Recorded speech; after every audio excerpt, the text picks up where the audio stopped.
It was a crisis. Students not being able to function en masse. And so we really had to get it together, kind of from a scientific perspective, Mike. We had to get the data. Welcome to the Braemar Life Skills Academy podcast, where we'll explore the evolving world of education and student well-being. I'm your host, Mike Helsby, and in Season 2, we're focused on personal well-being, self-regulation, and innovative learning strategies for school and everyday life. Whether you're an educator, parent, student, or education thinker, this podcast is for you.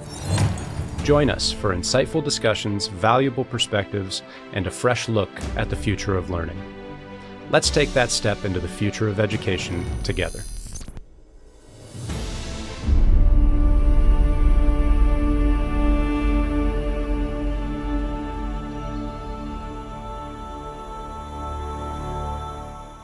Welcome back to another episode of the Braemar Life Skills Academy. I am, as always, your host, Mike Helsby, and today we're going to be wrapping up our Season 2 cycle on resilience with an in-depth look at the state of uncertainty in our education systems and in our culture at large.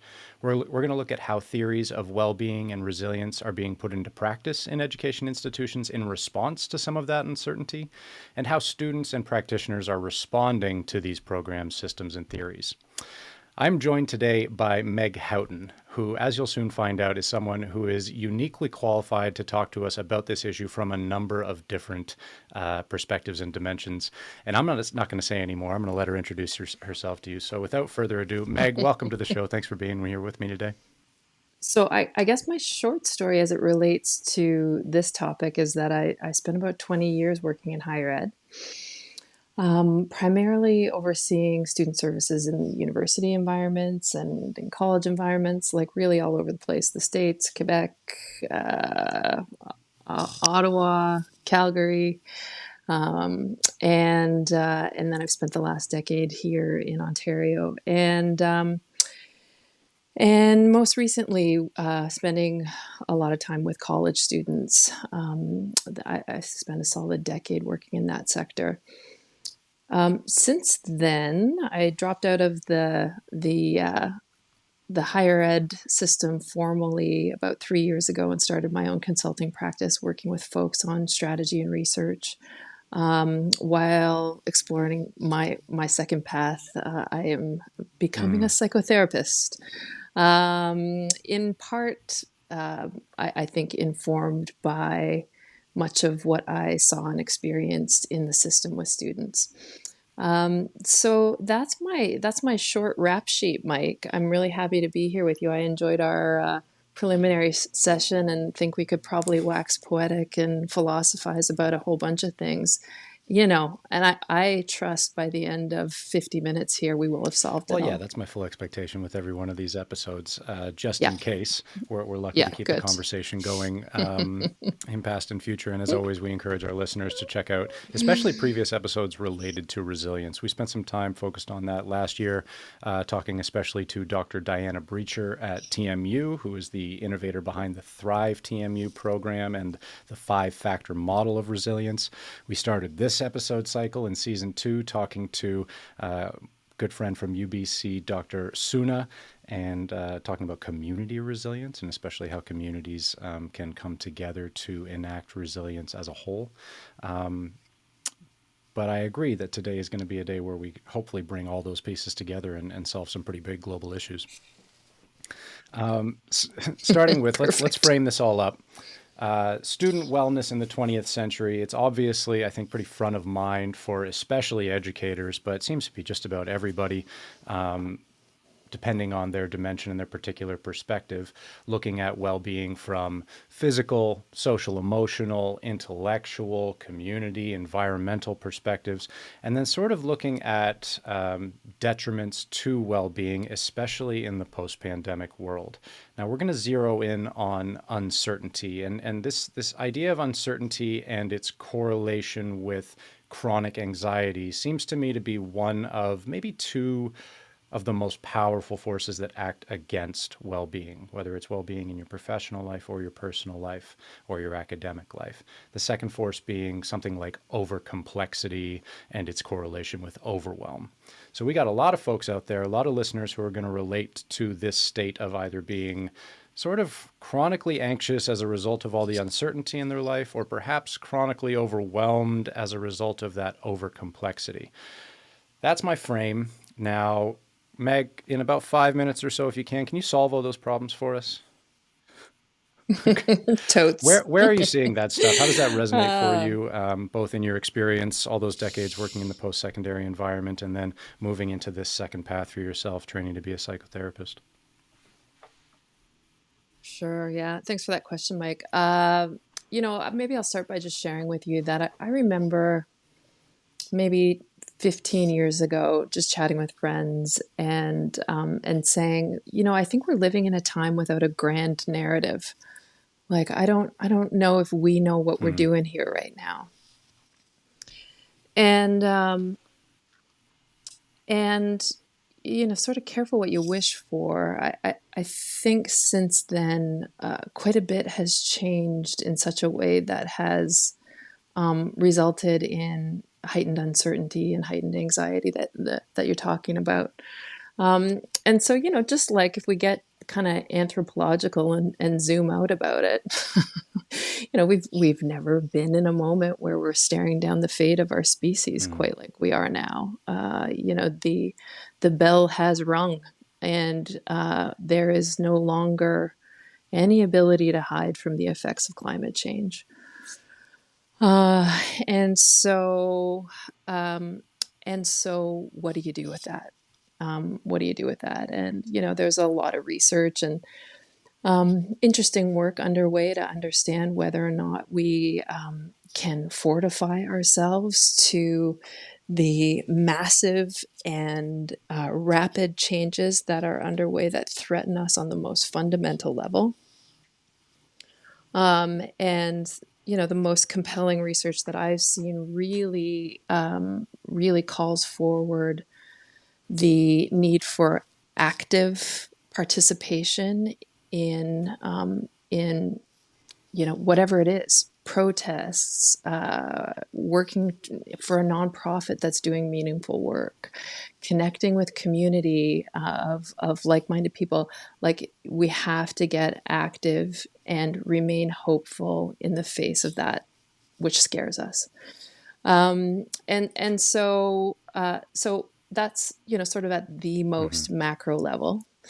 And then if you drill down a little bit, um, perhaps in this digital environment, and perhaps in that environment colliding with the acceleration of change, we are both more aware of and experiencing more massive institutional level changes more quickly. And so from a like species adaptation perspective, we don't have a lot of no. practice at this. Like, we don't know how to expose ourselves to all of this stuff, how to digest the information that things aren't working the way they should, that systems may not actually be working in our interests or favor. And we certainly don't have practice figuring out what the alternative to those systems is or are that might be more sustaining or wellness promoting for us. So, if any of the listeners are feeling like, God, I mean, I suffer with a certain amount of anxiety, and it's a terrible, terrible thing. And I try to just tell myself, like, I'm arriving at this through very natural causes. This is a weird time to be alive, Yeah. right? It's just a weird time to be alive. And I don't want to hide from it. I want to stare it down. I want to be a part of what's happening. I want to humanize it. And to the extent that I can, I want to support Mm, other souls that are trying to get through it. So That's like really macro down to like the micro of how I've reconceptualized my life and my work and the way I'm trying to get through the day. It's a beautiful mission, and it's well stated, and of course is the reason I'm so happy to have you on the pod today.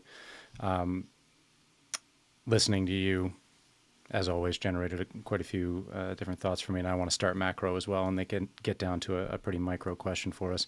I do believe that it's individual missions like the one that you just expressed that are going to end up making whatever positive difference ends up being made in this situation, right? As you said, we're in an existential crisis here. There's no guarantee that 50 years from now, society and civilization as we understand it look anything like what we have come to be familiar with. And so the assumption that everything is going to be all right and that, maybe science or technology or the next great historical figure is going to come down from the clouds and save us, I don't think is very well founded. And indeed, we may end up regretting the safety and the comfort we take in some of those notions. But I think the pandemic, and I think I'm well established in the majority in saying this, the pandemic really woke a whole bunch of us up to the reality of this existential crisis. We may have paid lip service to it in the past, but now it's very, very felt. It's in the body. It's inherent in almost every conversation I have. You see it on the faces of the people you walk past on the street every day. And I'm reminded of all the way back, Braemar Life Skills Academy, Season 1, Episode 1. We brought in fellow practitioner James Olson, who took about 10 minutes before he started quoting from the Upanishad and dropped, yeah, he's a heck of a guy, but he dropped the line, as above, so below, on us. And I wasn't familiar with the line at the time, but it's really, really informed a lot of my thinking since then. I'm remembering that popular image that kind of started circulating online about halfway, maybe 6 months into the pandemic, and it was an image of 3 tidal waves that were about to hit some metaphorical city, which I guess is our symbol for civilization as it stands. The first tidal wave, the smallest of the 3, I don't know if this rings any bells for you, but it was the pandemic itself. The second tidal wave, much bigger than the first, following on it, was the economic crisis, which we are now experiencing and are sadly, I think, still kind of in the beginning stages of. And third and lastly, as you mentioned, the biggest tidal wave by far is climate change. That image made me very sad and very scared and very anxious, as I think it was intended to. It also was an awakening, as I think it was intended to be. I would unfortunately have to add a 4th tidal wave somewhere in there, which I think you and I have seen perhaps more than most, the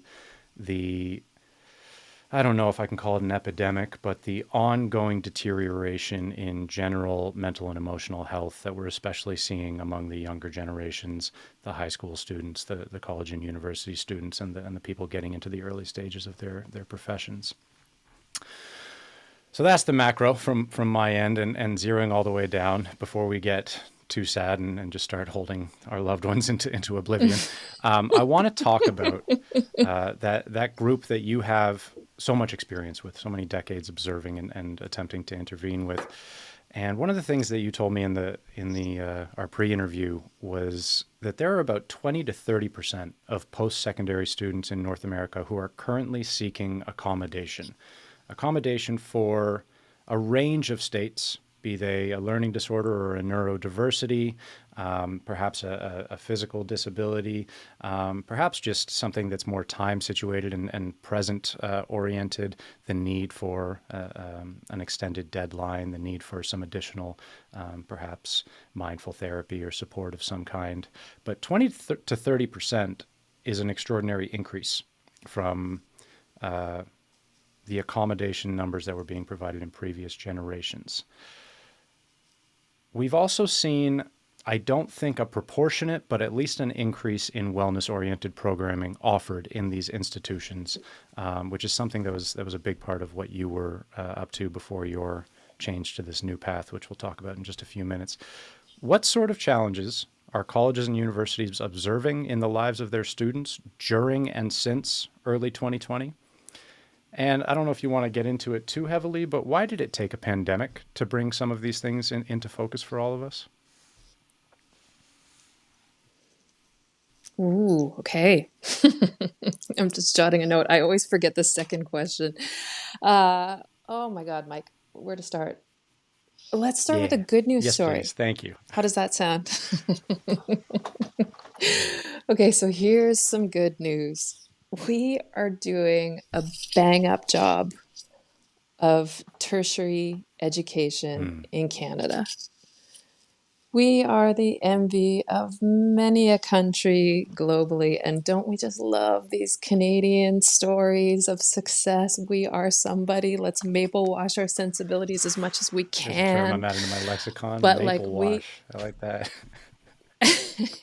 we are doing a good job educating people. Okay, that has a lot to do proportionately with our college participation in Ontario and our college participation in Quebec. So that's really weighting it for the rest of the country, just in sheer numbers. But like, let's just run with it. Like, we are educating the masses in this country.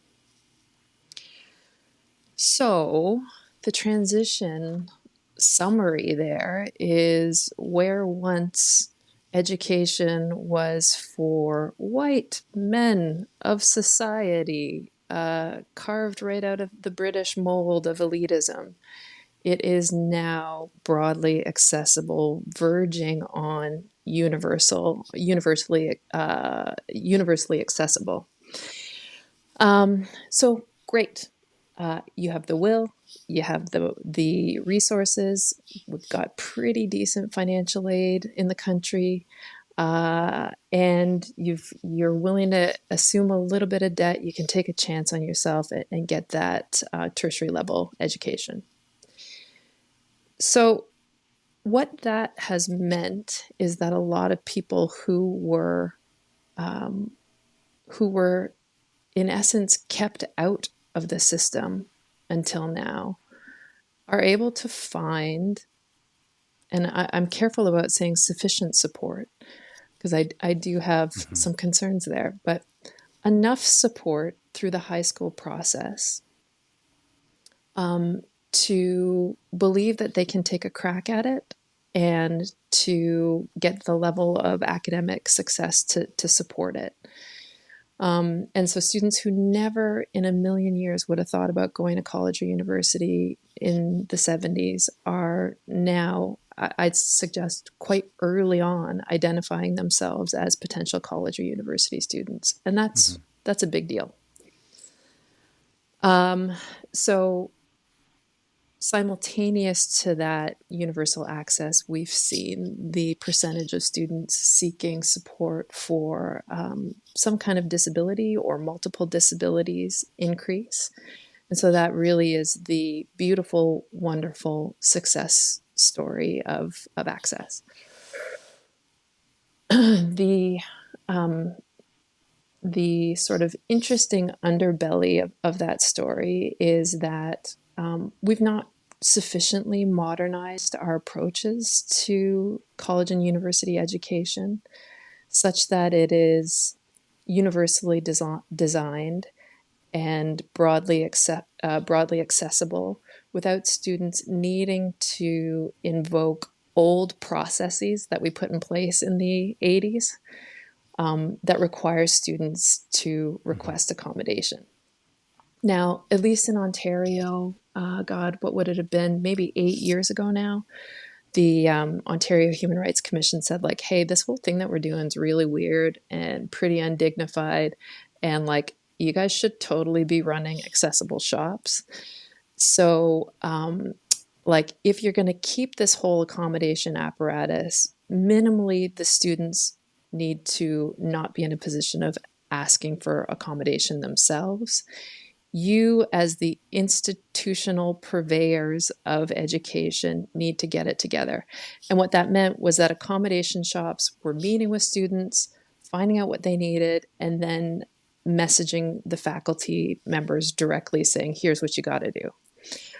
So at least the end result of that in Ontario, anyway, was that it was slightly more dignified. It is still an enormously burdensome process that is built, I think, on a charity model that is intrusive, that requires assessment. It's not every student that approaches psychoed assessments as an opportunity for diagnosis and Right. catharsis. It is I have seen the way it can be deeply damaging psychologically and emotionally for students to need to go through these processes.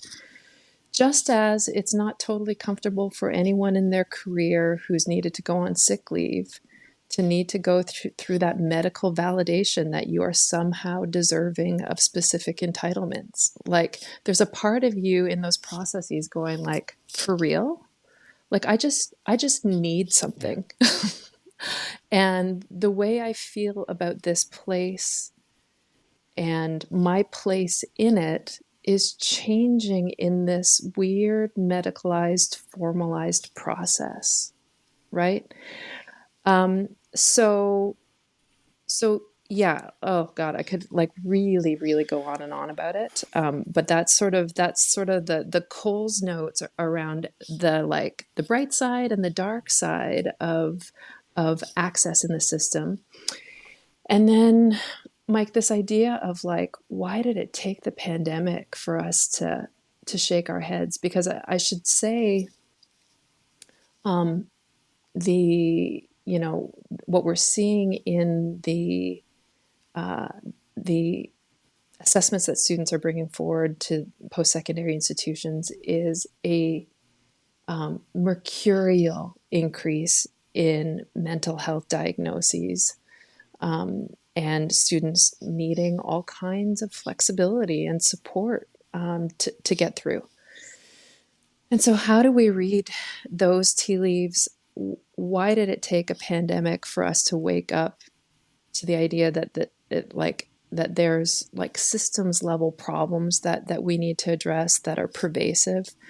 It's a fascinating question. I sort of think about this one article I read in the Globe and Mail during the pandemic, where a physician, I wish I remembered their name, talked about how unpracticed we are with naming a crisis. So they kind of just said like, okay, let's just think about the ways you've been trained to identify an emergency.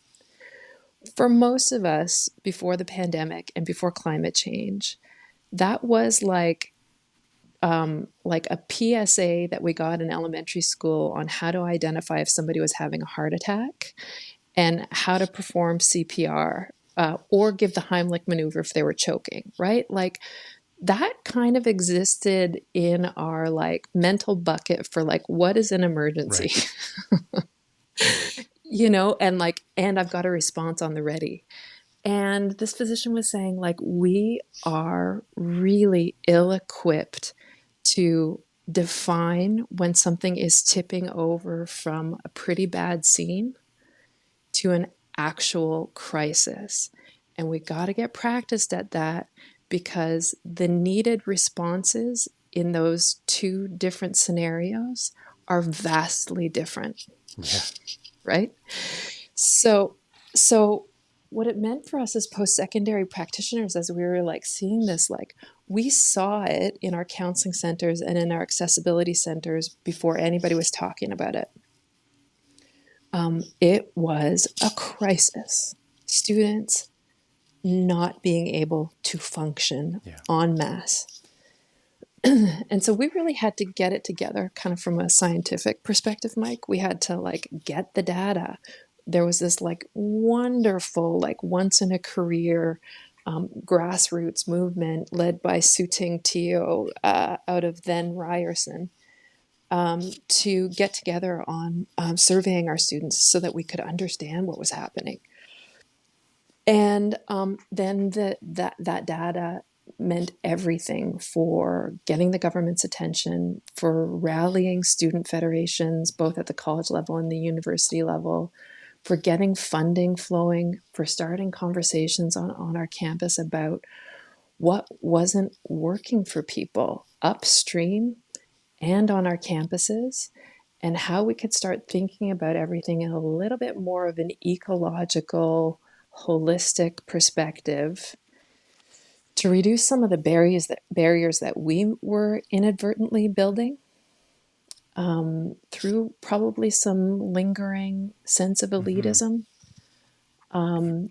and how we could get quite serious about funding the supports that students needed for scaffolding to get through and to graduate.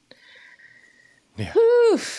I'm going to sit back now while you wax poetic. Well, I don't know how much I'm going to wax. I'm going to try to keep things on your side of the table for the most part here, because you know a lot more about this and you've seen a lot more of this than I have.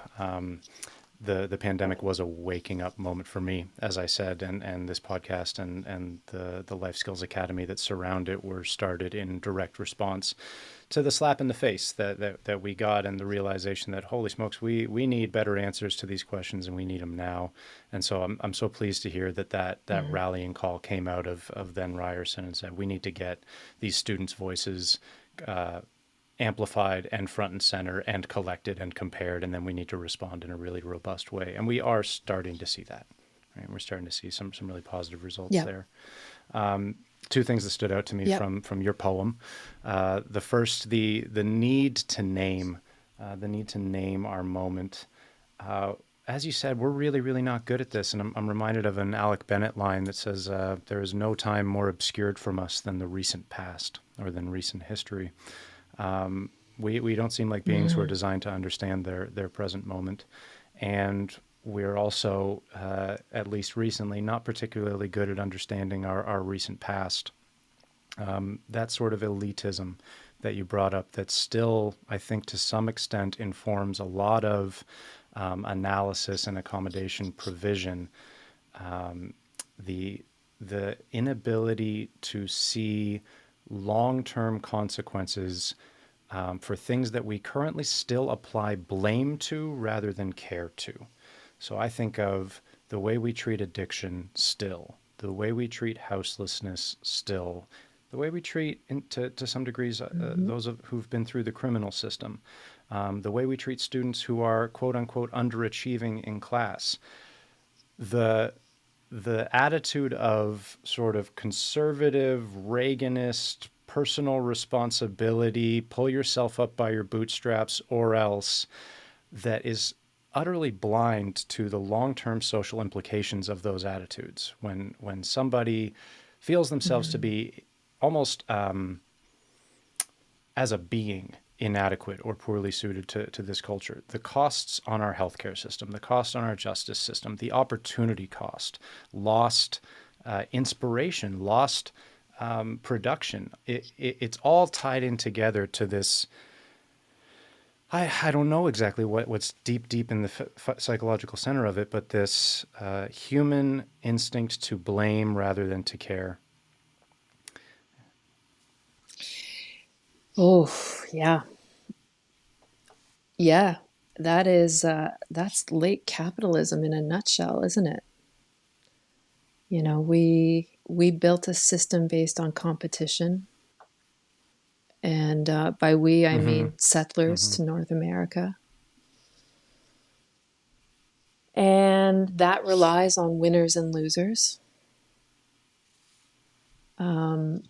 That relies on an indentured class. That is why, to this day, in spite of like just incredible moves forward in talking about being a racialized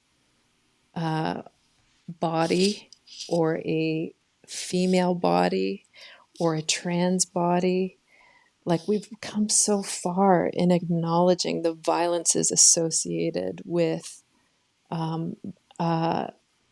identities, and that we experience the world differently depending on those intersectionalities and identities. And yet, and my friend Dina Schaefer, who you know really well, who connected us, knows that I consistently talk about class and our profound inability to acknowledge the cross-cutting effects of that, and the design in the system to ensure that that persists in its division. So I come from a blue collar family. You and I have chatted about this. Like I see the ways in person, having worked in the university and in the college environment, which are so different from a class perspective. I see in the research for my program how it's like essentially everything. There's an abundance of research that shows that students very early in their elementary school journeys, students from lower socioeconomic statuses begin to build a self-view that is negative, perpetuated in part from teachers who believe in this idea of a meritocracy, which carries forward through all of our educational systems, if we're honest about it.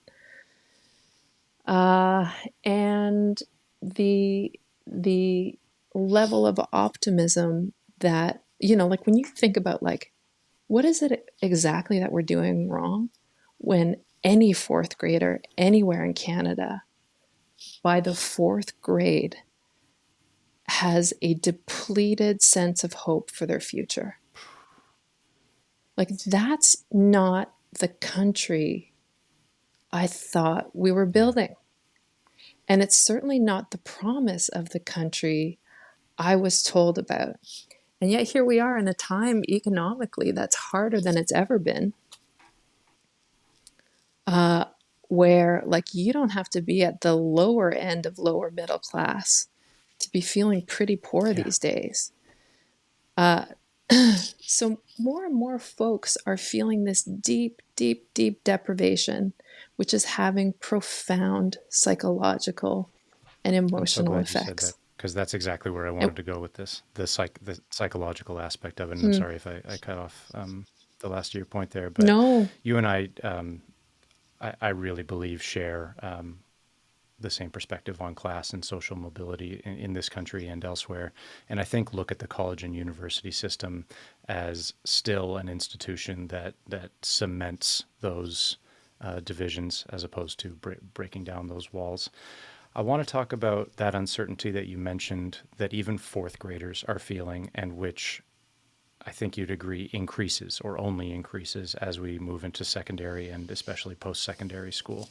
So for any of the students who are out there listening who are feeling this alongside of us, not sure about what career is going to be available to them, if any, in their chosen field by the time that they get there, not sure that they're going to be able to accrue the increasingly expensive capital required to get that education. We know that the cost of education has risen disproportionately compared to average wages. What does that look like psychologically for those students and those young adults moving into that professional sphere? What sort of sacrifices are they making in response to it? And what's going on with their mental and emotional health as a result of that uncertainty?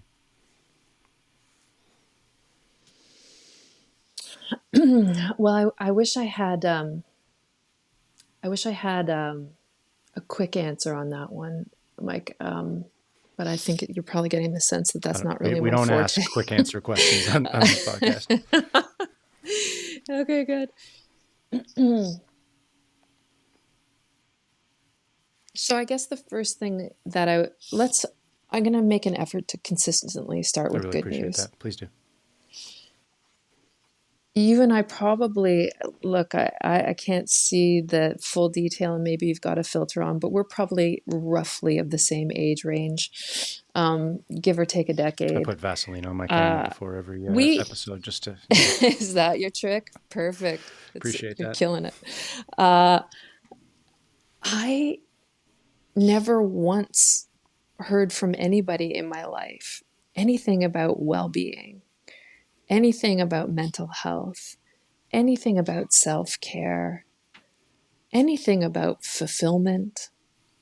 I had no sense whatsoever that these ideas were important, let alone the resources that might be available to support them.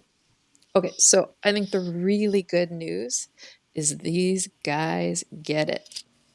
Like when I see my little niece, who's 5, doing breath work, like the skies open and the veritable angels sing. Like it does everything to my heart that I need. It just fills me right up. And so I love this idea that, like, beyond what we see in the media, beyond what's on our social media feeds, there is like an earthly set of angels working to create healing and resourcefulness and mindfulness in the future of our population. And so I do take great solace, and I find great hope in that beauty. Um, I think another thing that's different about this generation, like if we just think about like even university students now, like I had no idea, Mike, that systems weren't all good. You know, like I think people who were like coming of age in the 50s, like bought into this idea that government was good, working for the people. We just needed to sort of naively and in a sustained childhood like sort of way carry on with our civic duties, and the rest would be taken care of for us as we marched into Yeah. grandeur Yeah, that's the collectively, feeling. you Like know? talking to my folks, I think they've kind of come around to the present moment, but they'll speak exactly to that. What I think you said earlier, the fact that they had a story, right? They had a coherent cultural story to buy into. Totally. And they didn't have a ton of reason, like particularly as white middle class people who like had a pretty um decent package in terms of like Yep. quality of life. They didn't have a whole lot of reason to think otherwise, right? So I think the good thing is like, okay, so the pendulum has swung. Systems are not working for these kids, and they are awake to it. Like there is a wave of Mm-hmm. punk badasses coming for the systems that the systems themselves aren't prepared for. And all of my punk sensibilities delight in it. It's going to be messy. It's going to be um, it's going to be painful. It's not going to work well for a whole bunch of people for a long time. But arguably, and I think by a lot of measures, these kids are seeing that that's already where we Yeah. are. That's Yeah. The already mess is where we here. are. Um, the mess is here. So I feel like they're pissed off in a way that I didn't have access to. I feel like we've given them a lot of reason to be pissed off. And like nothing angers that generation more than hearing my generation say, like, it's good that you're angry. I have a lot of hope that you're going to change things. Like, we actually need to stop being assholes and get in there with them, hear them, and actually show some concern for their futures. So, I think like I'm not a hero, but like I had to sort of reconcile my own sense of hopelessness with like how I was spending my days, and I needed to make my own decisions that followed a deeper center in me around how I could align to things that I felt were shifting around me, which Mm-hmm. brings me to psychotherapy. Well, speaking of Dr. Diana Breacher, who friend of the podcast and had her on last year, talking about her 5-factor model of resilience, informed very much from her psychotherapeutic clinical background, describes a Mm, model that I like, especially in response to what you just described, I think quite accurately, as this state of perhaps in some cases non-directed anger or not yet directed anger. mm, Anger, it seems to me, can be very, very useful. anger can be motivating and can help us get over a lot of helplessness. When it's non-directed, anger can obviously be quite destructive, quite toxic. It can really hurt yourself. It can hurt those people around you who you care about most. It can really get a life off track. And so I like Dr. Breacher's model, even if you can imagine this visually. As you said, it's got mindfulness right at the center of it. Right. So we've got this 5-factor piece. The first of them is mindfulness. And I think that is sort of the filter through which I would prescribe anger be put through. Right. Doesn't mean the anger needs to go away. It doesn't mean it needs to dissipate in volume. But I think the mindfulness piece is what determines to what extent it's going to be that sort of toxic self-sabotaging anger or a really beneficial motivating anger. The 4 pieces around it, and these are the results of decades of study around the attitudes and the acts that inform resilience: gratitude, optimism, so taking that moment that you have already twice in this episode to say, let me start with the positives. Let me show you that progress is being made. Self-compassion, most recent episode with the aforementioned Dr. Dina Schaefer, talking a lot about self-compassion and its role in our lives. And then grit. Grit, this sort of, as far as I understand it through the work of Angela Duckworth, this perseverance towards long-term goals despite unforeseen happenstance. And if we're not in the age of unforeseen happenstance, I don't know what we are.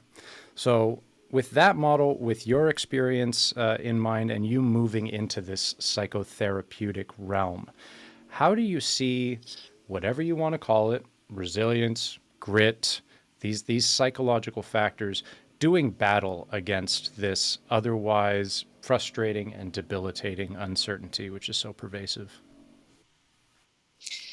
Yeah, I buy into everything that you just presented about resilience, um, and would only add that like I am a really big nerd for Albert Bandura, who I got introduced to in university when I was a ropes course facilitator in Colorado, and my whole job was to help whoever was coming through the ropes course that day sort of figure out where their boundaries were, test their boundaries, see what else they were capable of, maybe suspend old messages, stories they were telling themselves, take calculated risks, and expand their sense of self efficacy. So, this, 5-year-olds are big on it. Like, look what I can do. I can help you cook. And I did this by myself. And I like that you start seeing this beautiful self efficacy bloom, really, in toddlers too. That's what they're doing, experimenting with the world and their own abilities in it, and building confidence and a sense of self through the process. So I think it is very important as problems become, or at least, no, they do become bigger. We've got some really big problems. I think, again, activating that sense of hope, engaging in what's going on in a way that is personally resonant, and really just like digging into what you can do at an individual level is really critical for that sense of optimism, that sense of resiliency, that sense of hope. And so that's like, for me, that's the only way I know to battle the darkness, Mike, is figuring out what can I do. Have I maybe sitting with that question a little bit, like, have I come to believe a story in my life that is maybe limiting? We've got some big problems and we need a lot of people to show up in a really big way. So maybe I can test some of those boundaries and figure out if there is a bigger way for me to show up and how good that might feel if I ended up having the capacity to do that. And I think whether you're 5 or 50 or 70, like sitting with those questions and maybe seeing if there's a risk available for you there is really worthwhile psychologically and emotionally. It's a beautiful idea, and I couldn't agree more. The all hands on deck attitude. And I think responding to some of that positivity from earlier, there's been a lot of progress in the last 50 to 70 years, opening up education opportunities to those that may not have had access to them previously. And now the folks who benefited from that have a chance to reach out to those who are facing a new and you said bigger set of problems. Everybody's going through the challenge of their lifetime, right? But we have a rare opportunity now to understand it really well and in a really democratic, robust, widespread way, ask those important questions about the stories that we're believing, the stories we're sharing, and I love that line, what risks are available to us to bring gratitude, optimism, mindfulness, grit, and self compassion to the people in our sphere. Yeah, and Mike, if I can just add one more thing to it, I think it's really critical to accept that we have big problems, but to continuously draw our focus to the ways that we are evolving as a species. There is an opening up, there is a transformation, there is a listening, there is a maturing that is starting to take hold that many of us are engaging in a really deep, heartfelt, intentional way. And if through any of that risk taking, people can connect with more people that are doing that, then I have a sense of, because I think we are designed for that connection, Yeah. I mean, you you you know. talked about Bandura, Um, like the rejection of behaviorism, and I really do want to raise up this name, folks. If you're not familiar with Albert Bandura, a guy well worth your engagement. I think one of the top 5 most cited psychologists in North American history, but I think so just an too. absolute all-star, talking about how the people in our lives and the relationships, the network of relationships that we have with them is the true determiner of our development. And to go back to as above, so below, I see that working on an individual level in my own life with my family, my friend network, my community, and also being in a more symbolic and abstract way, working on a grand sort of civilization level. Me too. I'm feeling. I got to admit, I'm not completely there, but I am feeling more hopeful just talking to you. Thank you for bringing this energy. I want to leave the Good. folks at home with as Good. many sort of practical takeaways as we can. So in the few minutes we've got left, I want to ask you, as somebody who's moving into psychotherapy and has a really really cool valence on this as both a student and a former practitioner, and now moving into this next realm of practice. What do you think the priorities and the goals of the mental health profession should be right now, especially in response to all these forces that we're talking about? And what tools are most readily available for folks out there? Maybe not even just those living in our cities, Toronto and Vancouver, our country, Canada, but even globally. How can people begin telling new stories, assessing the state of their lives and their ability to help themselves and help others? What's out there that can be accessed? Mm. Uh, okay, so my blue collar sensibilities do cringe with a lot of like things that are like sort of performatively spiritual. I I'm not, sympathize. I don't know if that makes sense. Okay. Um, Nonetheless, okay, so now I've got that disclaimer out of the way. Nonetheless, we are all here with our breath, and we all need to consistently regulate ourselves and our systems in environments that do not always support that. So we can always do that. And as a ceramicist, maybe if I can draw on a metaphor, I notice that when I sit down at the wheel and I'm ready to throw a pot, if there is anything in me that is preventing me from getting regulated, no great art will happen that day. If I'm pushing toward perfection, if I am rushed, if I have some vision for what this pot is going to be that's completely out of reach, if I'm thinking about how bad my commute was that day, I'm better to just step away from the wheel and try to become a regulated person. So, being able to come back to your center, I think, is the source of all good creation in life.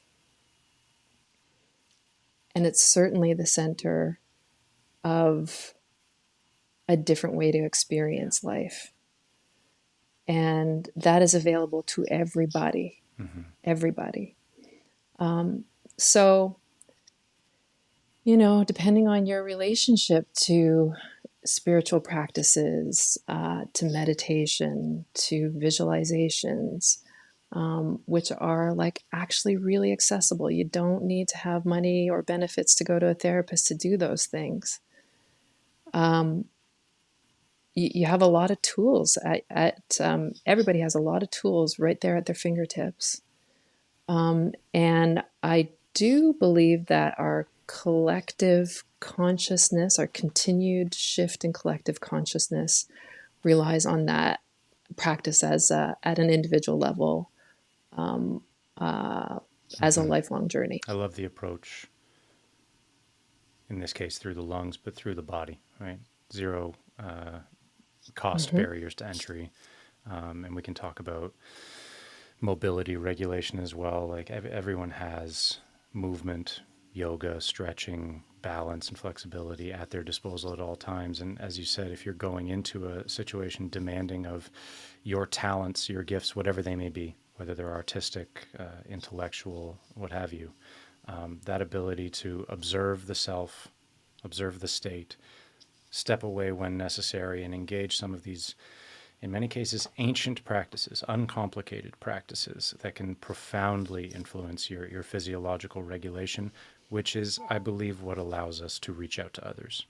Right? I have never been able to be kind without also being physiologically regulated. If I am underslept, if I am poorly fed, I find it really, really hard. If my body's chock full of refined sugars, it's hard to be patient. It's hard to be altruistic, right? One 100%, 100%. Yeah, I mean, I spent the better part of 2 decades not Mm. regulated, you I think know, that's a story that's being told all over right now. and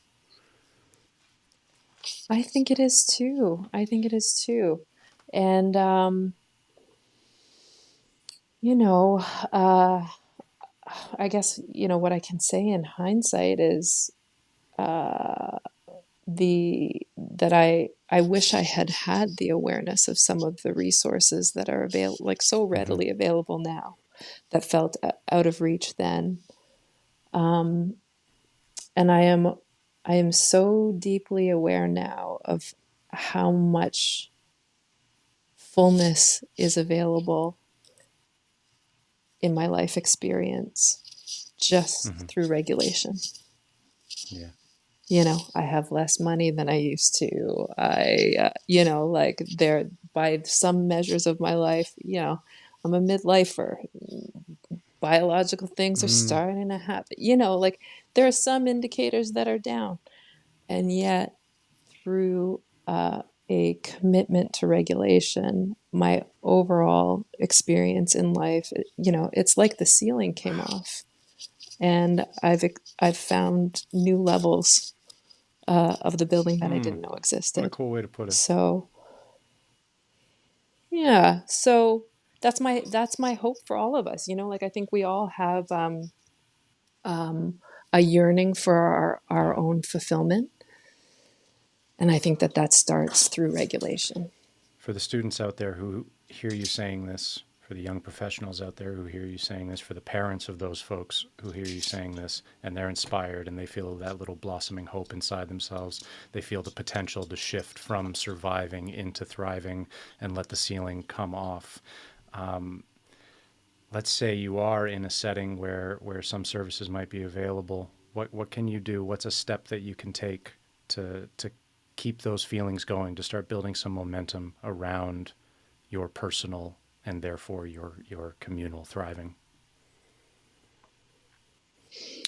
Well, I think the getting quiet with yourself, to understand your present capacity is probably the first step.